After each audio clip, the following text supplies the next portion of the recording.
Assalamualaikum warahmatullahi wabarakatuh. Saudaraku yang dirahmati Allah, dalam diamnya hati yang hening, ada satu kalimat suci yang menggema sejak awal penciptaan, syahadat. Kalimat yang bukan hanya diucapkan oleh lisan, tapi dilahirkan oleh ruh, jauh sebelum kita mengenal dunia. Dalam video ini, kita akan menelusuri perjalanan ruh kembali menuju cahaya ilahi, melewati lapisan batin terdalam, menembus dinding ego, hingga sampai pada kesaksian hakiki yang membebaskan jiwa. Video ini bukan sekadar untuk ditonton, tapi untuk direnungkan. Karena barangkali di antara kata-kata yang mengalir, ada yang menyentuh bagian terdalam dalam dirimu. Jika engkau merasakan kedalaman makna dalam perjalanan ini, jangan lupa untuk like, subscribe, dan bagikan kepada saudara-saudara kita yang sedang mencari cahaya. Tulis juga di kolom komentar, apa makna syahadat bagimu secara pribadi? Mungkin jawabanmu bisa menjadi cahaya bagi orang lain. Bab 1. Panggilan sunyi dari dalam jiwa. Dalam hidup yang penuh hiruk-pikuk ini, terkadang ada saat di mana seseorang merasa semuanya telah dimiliki. Namun ada kehampaan yang tak terucapkan, mengendap diam dalam relung hati. Bukan karena kekurangan materi atau kehilangan seseorang, tetapi karena ada sesuatu yang belum disentuh. Sebuah kesadaran ruhani yang selama ini hanya mengetuk, namun belum dibukakan pintunya. Di tengah segala kebisingan dunia, ruh memanggil pelan. Ia tak menuntut, tak memaksa, hanya menyampaikan getarannya yang lembut, mengajak kita kembali kepada asal muasal cahaya. Dan saat kita hening sejenak, suara itu terdengar seperti bisikan kasih dari Tuhan yang telah lama menunggu. Banyak orang hidup tanpa pernah benar-benar hadir dalam dirinya sendiri. Mereka menyentuh dunia, tapi tak pernah menyentuh ruhnya. Mereka menatap langit, namun tak pernah melihat langit yang berada di dalam dada mereka. Padahal ruh adalah cahaya suci yang telah bersaksi sejak azali, mengucap janji setia kepadanya dalam kesaksian yang disebut syahadat ruh. Tapi berapa banyak dari kita yang mengingatnya? Syahadat ini bukan hanya ucapan di bibir, melainkan getaran hakikat yang tertanam di inti kesadaran, sebelum lidah pun mengenal kata-kata.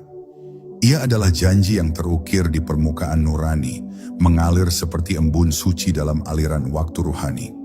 Setiap manusia membawa cahaya itu, tapi tertutup oleh kabut pikiran, luka batin, dan tabir duniawi.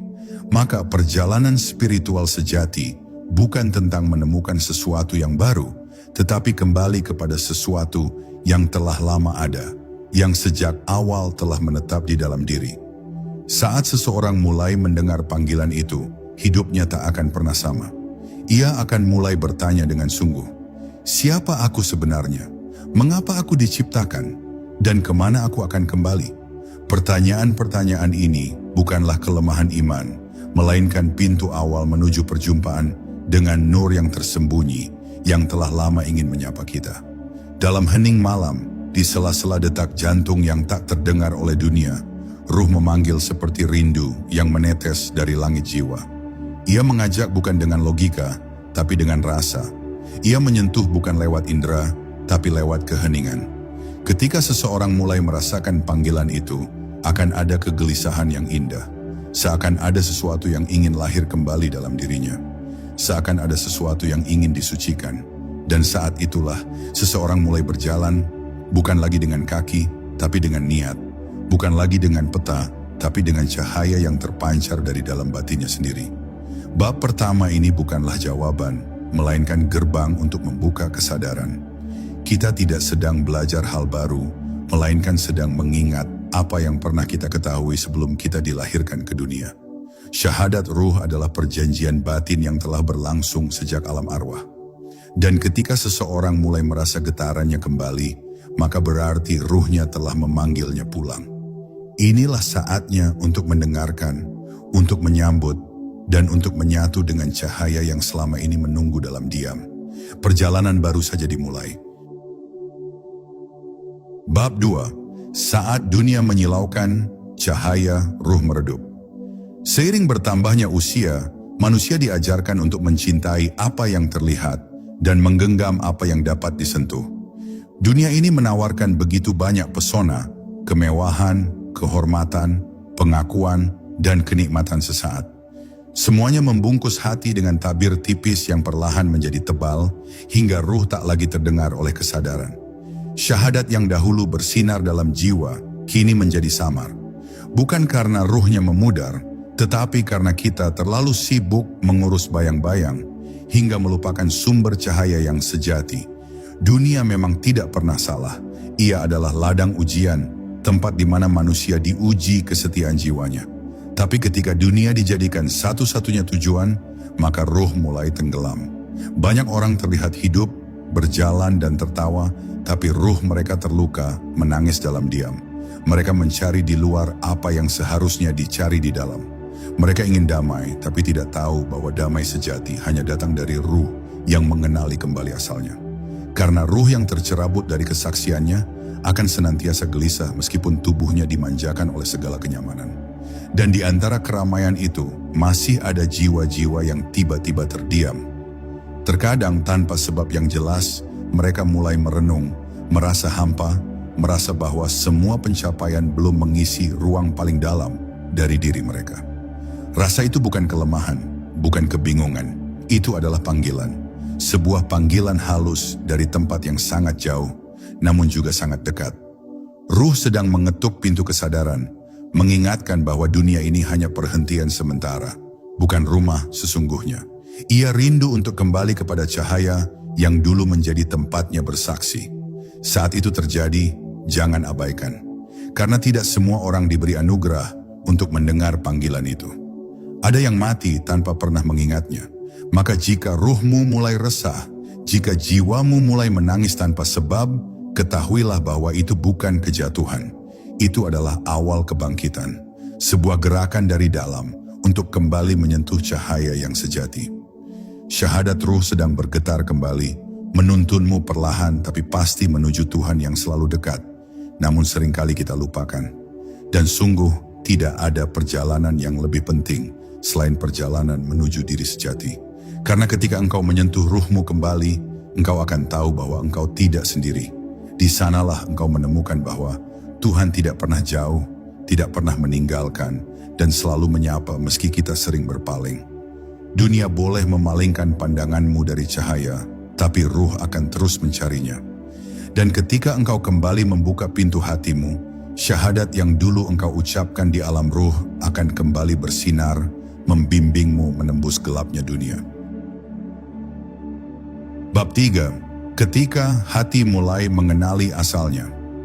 Ada saat dalam hidup manusia ketika segalanya tampak berjalan seperti biasa. Pekerjaan lancar, keluarga baik-baik saja, rutinitas tak terganggu. Namun di balik semua kelancaran itu, hati mulai merasa hampa. Ada ruang yang tidak terisi oleh apapun yang bersifat duniawi. Pada saat itulah seseorang mulai bertanya tanpa suara, apakah ini semua yang aku cari? Dan dari dalam lubuk jiwanya, ruh menjawab dengan getaran yang lembut, belum. Ruh tidak mencela, tidak memaksa. Ia hanya menunjukkan bahwa ada dimensi lain yang belum tersentuh. Dimensi yang tidak bisa diisi oleh harta, pujian, atau gelar. Hanya bisa diisi oleh cahaya dari kesadaran tertinggi. Kesadaran akan syahadat yang pernah terucap di alam ruhani. Di saat itu, detak jantung mulai berubah. Ia tak hanya memompa darah, tapi mulai menyuarakan kerinduan. Mata yang biasa menatap dunia, mulai mencari sesuatu yang tak terlihat. Telinga tak lagi nyaman dengan kebisingan, karena hati ingin kembali mendengar keheningan. Keheningan itu bukan sekadar diam, tapi ruang sakral tempat syahadat ruh bersemayam. Dalam hening yang disadari, seseorang mulai menemukan rasa yang tak bisa didefinisikan. Rasa bahwa ia bukan makhluk biasa. Ia adalah saksi dari Tuhan yang datang ke dunia untuk mengingat, bukan sekadar hidup. Tanda-tanda kebangkitan ruh mulai bermunculan. Seseorang mulai tersentuh oleh kalimat-kalimat yang dahulu ia abaikan. Ia mulai merasakan getaran saat mendengar azan, mulai menangis tanpa sebab saat membaca ayat suci, dan mulai menghindari hal-hal yang dahulu ia anggap biasa. Semua itu bukan perubahan dari luar, melainkan panggilan dari dalam. Ruh yang mulai menyala kembali, perlahan menuntun tubuh dan pikirannya untuk kembali lurus. Ia mulai menata langkahnya, Bukan karena takut, tetapi karena rindu. Rindu kepada Dia yang pernah disaksikannya sebelum kelahiran. Inilah momen penting dalam perjalanan ruhani, ketika hati tidak lagi berjuang untuk menguasai dunia, tapi untuk menyatu dengan cahaya.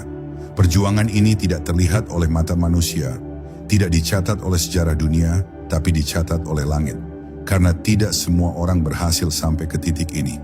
Banyak yang memilih tetap tenggelam dalam mimpi dunia. Namun bagi yang mendengar panggilan ini, ia akan tahu bahwa inilah hidup yang sesungguhnya. Ia telah mulai mengenali rumah sejatinya. Bukan di bangunan, bukan di tempat, tetapi di dalam kedekatannya dengan Allah. Ketika hati mulai mengenali asalnya, hidup menjadi lebih jernih. Segala hal duniawi tak lagi menakutkan. Kehilangan bukan lagi duka, dan kesendirian bukan lagi kesepian.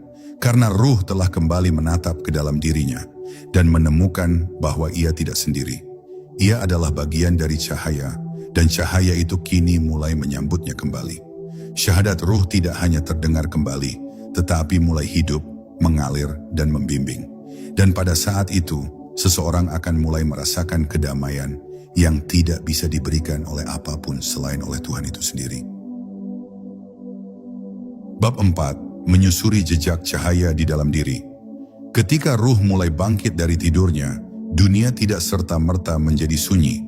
Justru pada saat itulah pertarungan paling dalam mulai terjadi, sebab kesadaran yang baru terjaga akan berhadapan dengan kebiasaan lama yang telah tertanam.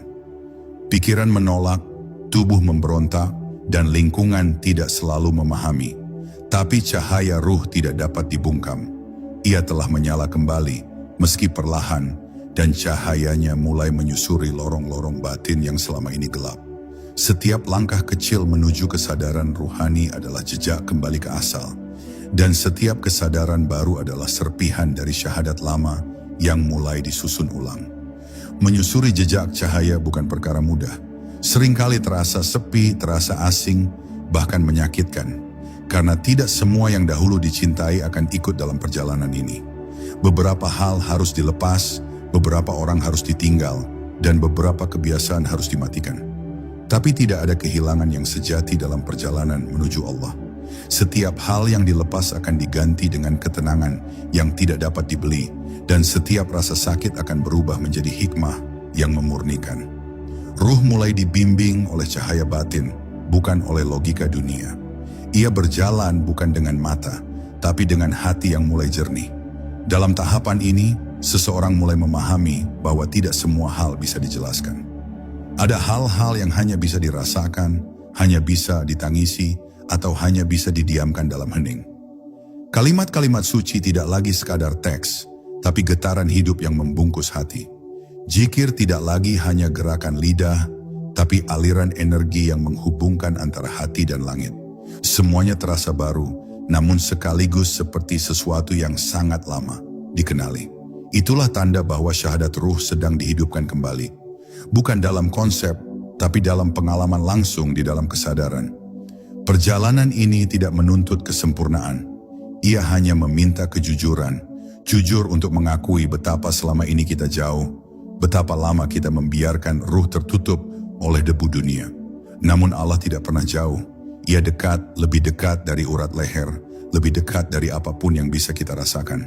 Dan ketika ruh mulai menyusuri jejak ini, ia mulai melihat bahwa setiap air mata, setiap doa yang tersembunyi, dan setiap pengakuan dosa yang tak terucap, semuanya adalah langkah kembali kepadanya. Tidak ada yang sia-sia dalam perjalanan ruhani, bahkan luka pun menjadi tanda cinta.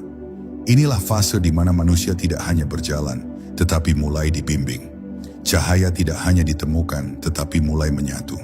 Ruh tidak lagi menatap Tuhan dari kejauhan, tetapi mulai merasakannya di dalam dirinya. Inilah saat di mana syahadat ruh bukan hanya menjadi ingatan, tetapi menjadi arah. Ia menjadi kiblat batin, bukan sekadar pernyataan lisan. Dan pada saat itu ruh merasa, aku sedang pulang bukan kepada dunia, tapi kepada cahaya yang telah berjanji kepadaku sebelum aku dilahirkan. Bab 5. Sujud yang menggetarkan arasy dalam diri. Satu hal yang sering terlewat dari mata manusia adalah bahwa sujud bukan hanya gerakan fisik. Ia adalah bahasa ruh, isyarat penyerahan total, dan simbol kerinduan paling dalam. Ketika dahi menyentuh bumi, sejatinya ruh sedang kembali ke posisi asalnya. Merendah sepenuhnya di hadapan yang maha tinggi. Di titik paling rendah tubuh itulah, ruh justru ditinggikan. Sujud adalah pengingat bahwa kita berasal dari tanah, namun dalam tanah itu hidup cahaya yang pernah bersaksi. Dan saat ruh menyatu dalam sujud, langit pun membuka diri. Ada gema halus yang tak terdengar telinga, tapi menggetarkan jiwa saat seseorang bersujud bukan karena kewajiban, melainkan karena cinta. Dalam sujud yang sejati, dunia perlahan menghilang. Tidak ada lagi ambisi, tidak ada lagi topeng, tidak ada lagi siapa-siapa. Yang ada hanyalah seorang hamba dan Tuhannya. Dan di detik itulah syahadat ruh bersinar paling terang. Ia tidak keluar dari mulut, tapi dari gemetar hati yang sadar sepenuhnya akan ketergantungannya. Sujud yang demikian tidak membutuhkan banyak kata. Bahkan dalam diamnya lebih lantang daripada doa-doa yang keras. Ruh mengenal sujud jauh sebelum tubuh dilahirkan.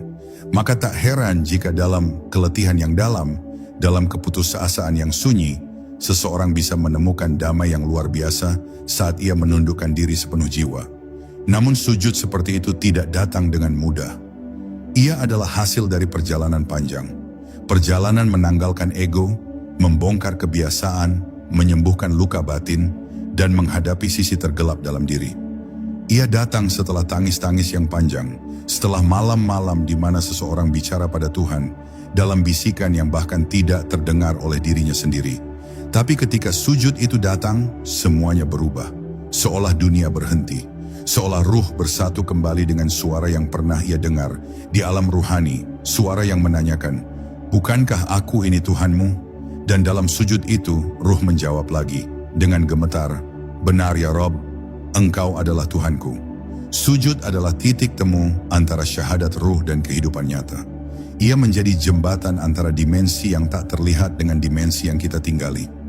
Dalam setiap sujud yang disadari, ada pembaruan perjanjian, ada penyegelan kembali ikrar ruhani. Bahkan saat kata-kata tidak sanggup diucapkan, bahkan saat dosa terasa terlalu besar untuk dimaafkan, sujud tetap membuka jalan. Ia tidak menolak siapapun yang datang dengan ketulusan. Karena Tuhan tidak melihat seberapa banyak ilmu kita, tetapi seberapa dalam kita berserah. Dan sujud adalah bentuk tertinggi dari penyerahan itu.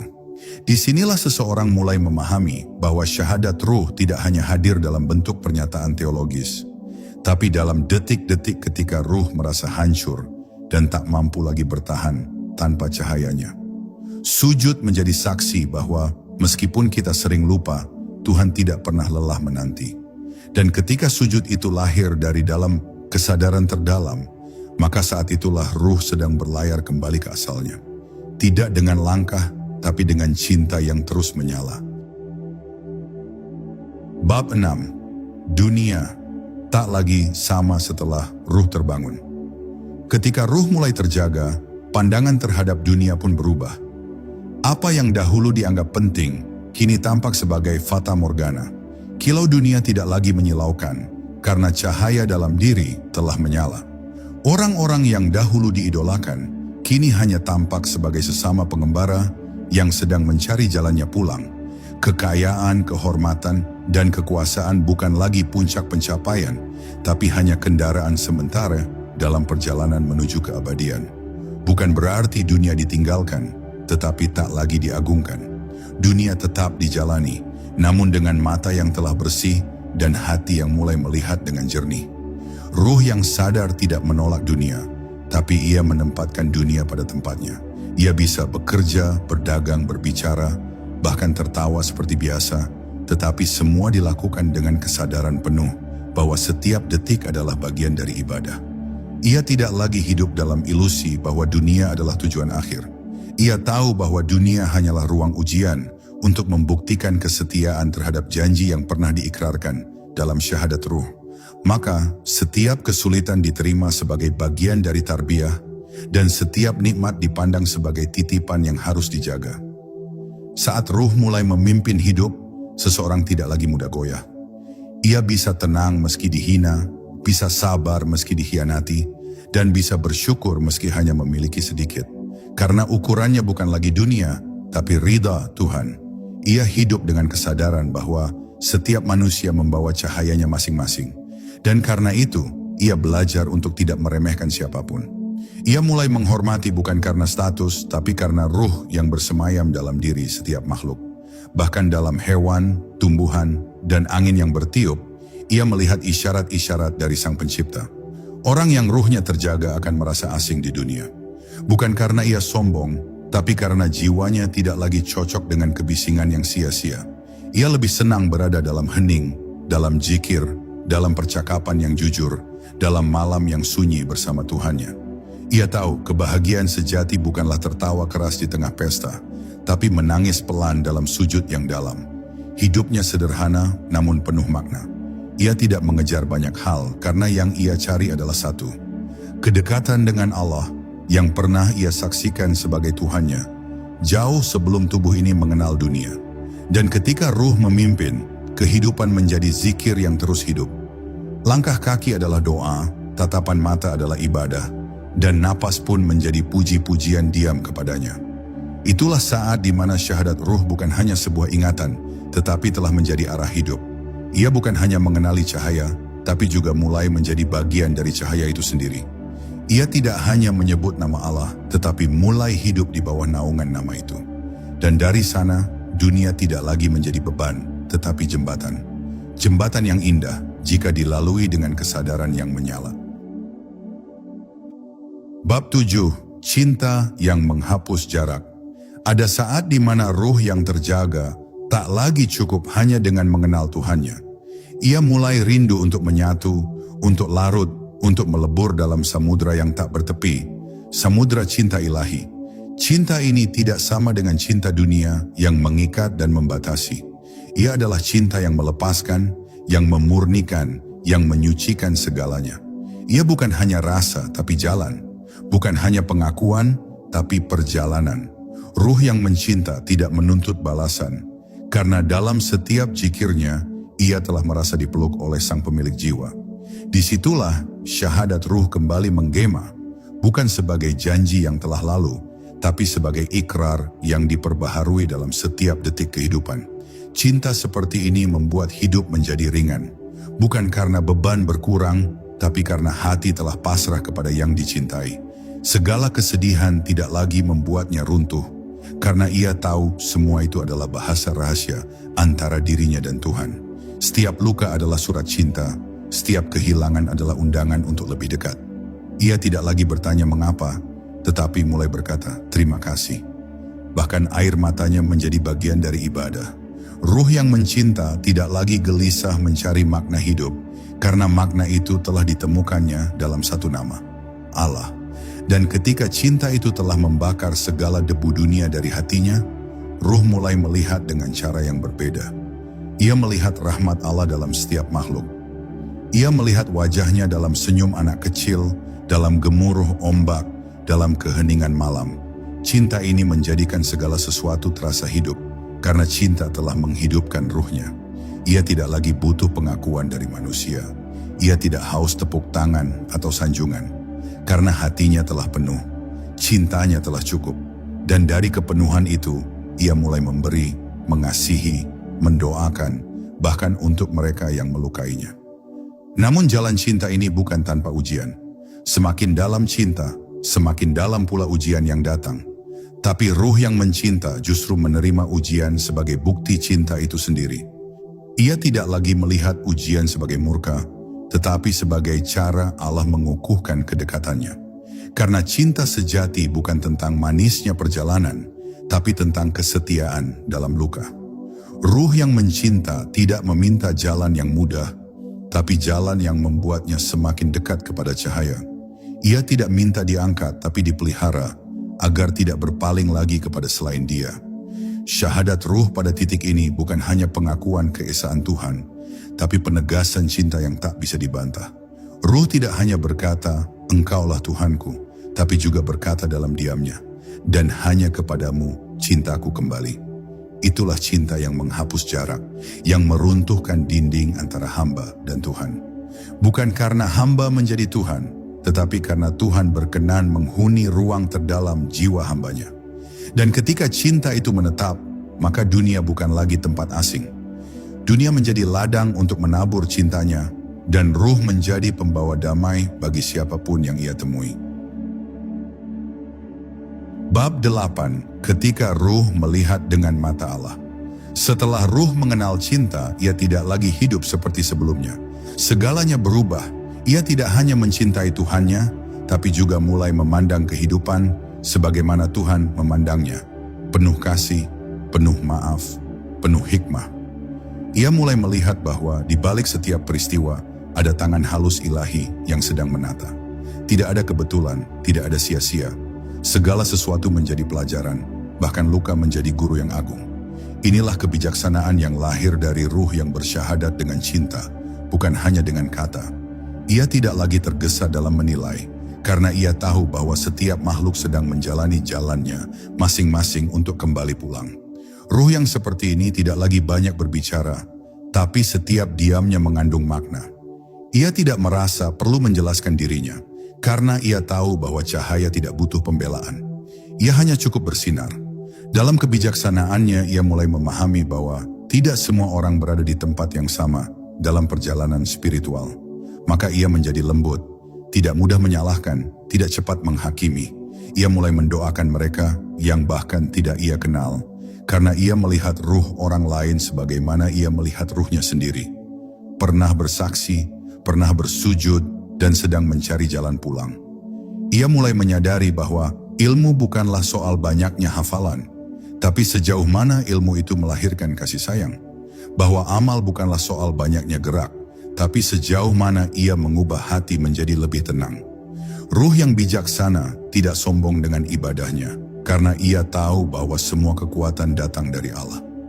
Ia pun tidak mencela orang yang lalai karena ia tahu bahwa dulu pun dirinya pernah tertidur dalam gelap. Maka ia berjalan dengan kepala tertunduk, bukan karena rendah diri, tapi karena tahu betapa agungnya Tuhan yang telah mengizinkannya melihat cahaya. Kebijaksanaan ruh bukanlah sesuatu yang bisa diajarkan, tapi lahir dari pengalaman berjumpa dengan Allah dalam gelap dan terang, dalam suka dan duka. Ia adalah buah dari kesabaran, tangis kegagalan dan penerimaan. Ruh yang telah merasakan semuanya itu menjadi lembut, seperti tanah yang subur, tidak keras, tidak kaku, tapi menumbuhkan kehidupan di sekitarnya. Ia tidak perlu menjadi pusat perhatian, karena ruh seperti ini tahu bahwa yang sejati bukanlah dikenal oleh manusia, tapi dikenali oleh langit. Dan langit mengenali hamba-hamba yang hatinya telah bersatu dengan cahaya. Dan ketika ruh telah melihat dengan mata Allah, maka syahadat ruh pun menjadi hidup dalam dirinya. Ia tidak lagi mengucapkan, tiada Tuhan selain Allah, hanya di lisan, tetapi dalam setiap tindakan, dalam setiap pilihan, dalam setiap diam, bahkan dalam sedekah yang tak terlihat, dalam maaf yang tak diumumkan, dalam senyum kepada orang asing. Semua adalah syahadat yang dihidupi, maka hidup pun menjadi indah. Bukan karena bebas dari ujian, tapi karena setiap ujian menjadi sarana untuk semakin dekat kepada Yang Maha Kasih. Dan dalam kedekatan itu, ruh tidak lagi merasa kehilangan. Ia merasa cukup, karena ia telah melihat segala sesuatu melalui matanya yang maha lembut. Bab 9. Ruh yang menjadi pelita bagi sesama. Ketika ruh telah merasakan manisnya bersyahadat secara hakiki, ia tak lagi sanggup menyimpan cahaya itu hanya untuk dirinya sendiri. Bukan karena ingin dipuji sebagai pembawa hidayah, tetapi karena cahaya itu sendiri yang memancar tanpa ia perintahkan. Seperti matahari yang tak memilih siapa yang ia terangi, ruh yang telah menyatu dengan cahaya ilahi akan memancarkan kehangatan dan keteduhan bagi siapapun yang mendekatinya.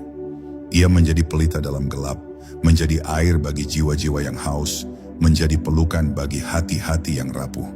Tanpa banyak bicara, keberadaannya menjadi penanda bahwa Allah masih menebar rahmat-Nya melalui makhluk-makhluk pilihan yang tak mencari kemuliaan dunia. Orang-orang yang terluka akan datang mendekat, bukan karena ia mengundang, tapi karena ruhnya memanggil dengan bahasa yang tak terdengar telinga. Bahasa kelembutan, bahasa kasih, bahasa ketulusan yang menyembuhkan. Ia menjadi tempat berteduh bagi mereka yang lelah, menjadi telinga yang mendengar tanpa menghakimi, menjadi dada yang lapang untuk tangisan yang tak sanggup dijelaskan. Dan dalam setiap pertemuan, ruh itu tidak berbicara tentang dirinya, tetapi tentang Allah. Ia membawa manusia kembali kepada sumbernya, bukan untuk menjadikannya pengikut, tetapi agar mereka kembali mengenal dirinya sendiri sebagai hamba yang pernah bersyahadat sejak sebelum dunia tercipta. Ruh yang telah menjadi pelita tidak mengajari dengan ceramah, tetapi dengan akhlak. Ia tak meminta orang lain berubah, tetapi ia sendiri yang berubah sedemikian rupa, hingga perubahan itu menjadi inspirasi. Ia memahami bahwa cahaya sejati tidak datang dari kepintaran berkata-kata, tetapi dari kedalaman zikir yang tak henti mengalir dalam diam. Setiap langkahnya membawa jejak yang harum, bukan karena ia menginginkannya, tapi karena ruh yang bersyahadat akan selalu meninggalkan kebaikan dimanapun ia berada. Dan orang-orang yang mengenalnya akan merindukannya, bukan karena pribadinya, tetapi karena rasa tenang yang muncul saat berada di dekatnya. Namun pelita yang sejati tidak hanya bersinar di tempat yang terang, ia justru memilih untuk hadir di tempat yang gelap, di tengah orang-orang yang terlupakan, di sudut-sudut jiwa yang merasa tak layak dicintai. Ruh seperti ini akan mendekap para pendosa dengan cinta, bukan dengan celah. Ia tahu bahwa cahaya bukan untuk dipamerkan, tetapi untuk diberikan. Dan ia sadar bahwa dulu pun dirinya diselamatkan, bukan karena layak, tetapi karena kasih sayang Allah semata. Maka ia tidak pernah merasa lebih tinggi dari siapapun. Justru semakin dalam ia merasakan syahadat ruh, semakin rendah hatinya tunduk kepada semua ciptaannya. Dalam keheningan malam, ia menangis bukan karena duka, tetapi karena syukur bahwa Allah telah memilihnya untuk menjadi pelita di tengah dunia yang gelap. Ia berdoa agar cahaya itu tidak padam, agar ruhnya tetap jernih dalam mengingatnya, agar setiap napasnya menjadi sebab bagi hidayah yang terus mengalir. Ia tak ingin dikenang oleh nama, tetapi oleh kebaikan yang pernah singgah. Karena ia tahu, pada akhirnya semua akan kembali, dan hanya ruh yang pernah menjadi cahaya bagi orang lain yang akan diterangi dalam kubur, dihidupkan dalam terang, dan dibangkitkan bersama para pecinta Allah yang telah menyalakan cahaya syahadat dalam hati mereka sejak dunia belum ada. Bab 10, kembali ke titik awal, syahadat yang abadi. Segala perjalanan panjang ini, dengan seluruh zikir yang meresap ke dalam dada, dengan air mata yang jatuh tanpa suara, dengan keheningan yang menumbuhkan pengertian terdalam, semua itu membawa ruh kembali ke satu titik, tempat di mana ia pertama kali bersyahadat di hadapan Rabb-Nya. Di sana, sebelum tubuh mengenal dunia, sebelum akal tahu nama-nama, ruh telah bersaksi dengan jernih, "Engkau adalah Tuhanku." Ia tak berdalih, tak mempertanyakan. Ia hanya tunduk dalam ketenangan yang suci. Dan kini setelah menapaki berbagai medan dunia, ruh yang telah terlatih itu kembali berdiri, lebih sadar, lebih matang, lebih hening, untuk mengulang syahadat itu dengan seluruh kesadaran. Bukan hanya dengan lisan, tetapi dengan keberadaan. Inilah puncak dari syahadat ruh, ketika seseorang tak lagi sekadar mengucap, tetapi menjadi saksi itu sendiri. Ia adalah syahadat yang berjalan, yang menghidupkan setiap huruf kesaksian dalam amal, dalam pandangannya yang bersih dari benci, dalam hatinya yang lapang menerima takdir, dan dalam kasihnya yang tidak memilah. Ruhnya bukan hanya mengingat Allah, tetapi menjadi tempat di mana Allah diingat oleh makhluk-makhluk lain. Ia bukan hanya menjadi murid dalam zikir, tetapi menjadi medan di mana rahmat Allah diturunkan bagi bumi yang kering dan hati yang luka. Ia telah sampai pada makam pengenalan yang tak bisa dijelaskan dengan kata-kata, hanya bisa dirasakan oleh hati yang telah dilunakkan oleh cahaya. Dan saat kematian mulai mendekat dengan kelembutan yang tak menakutkan, ruh itu tidak gemetar. Ia telah lama bersahabat dengan keabadian. Ia tahu bahwa kematian bukanlah pemisahan, melainkan pintu kembali. Ia tidak lari dari dunia karena membencinya, tetapi karena rindu pada rumah asal yang pernah ia datangi dalam diam. Ia tahu, syahadat yang pernah ia ucapkan sebelum lahir akan kembali disambut oleh para malaikat dengan penuh sukacita. Selamat datang wahai ruh yang tenang, kembalilah kepada Tuhanmu dengan ridha dan diridai. Dan saat tubuh ditinggalkan, ruh itu naik bukan dengan ketakutan, tetapi dengan pelukan zikir yang terus menggema dalam jiwanya. Di alam barzakh, ia tidak gelisah menanti hari kebangkitan. Ia bersyukur karena waktu itu akan mempertemukannya dengan cahaya yang selama ini ia rindukan. Ia menanti bukan sebagai orang yang menyesal, tetapi sebagai kekasih yang sabar menunggu hari perjumpaan. Ia tahu bahwa setiap amal kecil yang dilakukan dengan cinta akan menjadi taman di sekelilingnya. Dan ia tahu bahwa syahadat yang hidup dalam dirinya akan bersaksi di hadapan Allah, menggantikan 1000 pembelaan. Itulah janji yang tak mungkin diingkari oleh Tuhan, yang maha benar, bahwa siapa yang hidup dalam syahadat akan mati dalam syahadat dan dibangkitkan dalam cahaya syahadat pula. Maka di akhir perjalanan ini, marilah kita tanyakan pada diri kita yang paling dalam, sudahkah ruh kita benar-benar bersyahadat, ataukah hanya lisan kita yang bergerak? Sudahkah hati kita bersatu dengan cahaya, ataukah masih berlapis tirai dunia? Karena sesungguhnya, kehidupan yang sejati dimulai saat ruh mengenal Tuhannya dan bersaksi tanpa ragu. Dan dari kesaksian itulah segala keindahan mengalir. Maka bila engkau ingin hidup dalam makna yang sejati, hiduplah sebagai ruh yang senantiasa bersyahadat. Sebab hanya mereka yang menyatu dengan kalimat tauhidlah yang akan dibangkitkan bersama cahaya yang tak pernah padam. Sahabatku yang sedang menempuh jalan cahaya, perjalanan ruh bukan tentang seberapa jauh kita melangkah, tapi seberapa dalam kita mengenali cahaya di dalam diri. Syahadat bukan hanya pintu awal, tapi napas yang terus menghidupkan kesadaran. Dan ketika hati bersatu dengan cahaya, maka hidup pun menjadi kesaksian yang tak terucap, namun terasa di setiap gerak. Semoga perjalanan ini mengingatkan kita bahwa kita tak pernah benar-benar sendiri, karena ruh kita selalu rindu pulang kepadanya. Teruslah berjalan dalam keheningan yang penuh makna, dan biarkan cahaya itu membimbingmu pulang. Wassalamualaikum warahmatullahi wabarakatuh. Jika video ini menyentuh hatimu, tinggalkan jejak dengan like, subscribe, dan bagikan kepada mereka yang sedang mencari terang. Sampai jumpa dalam renungan-renungan berikutnya.